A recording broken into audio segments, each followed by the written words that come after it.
Col·laboradors necessaris i per això volem retre'ls homenatge.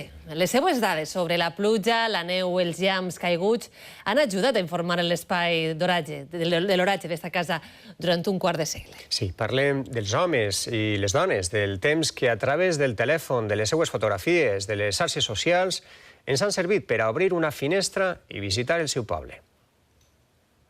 La meva germana, que estava molt malalta, estava en l'hospital i una pacient li pregunta de quin poble era, de Bocairent. Diu, xica, de Bocairent, d'ahir és aquest Blai Banyó que envia unes fotos molt boniques. I ella contesta tota emocionada, és el meu germà.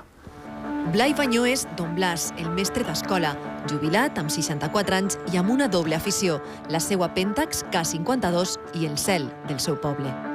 Bocairent de muntanya, Xàbia, la mar. Toni Bolufer és un altre dels apassionats de l'oratge. Matí vesprada, una fotografia i les dades del que passa a la Marina. Aquí registra tota la pluja que cau, fins a 200 litres, poden caure 200 litres. Més enllà d'organismes oficials, coneixem a través de la seva veu el fred que fa barraques, si el Serpis se n'ix de mare o si a Xàtiva fa més calor que mai.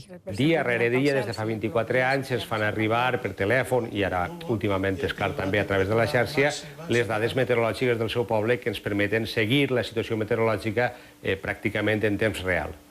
I ho han fet sempre debades, com també molts altres, associacions d'aficionats, observadors meteorològics, caçatempestes, que ja no veuran damunt d'un mapa el seu treball.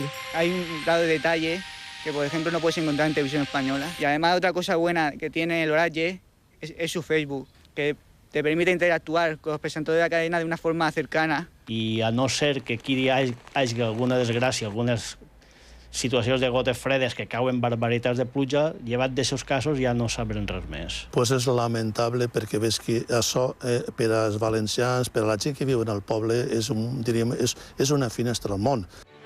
I ara que es pon el sol i que es fa de nit per a tots, els corresponsals de l'oratge diuen que una finestreta del seu poble també es tanca.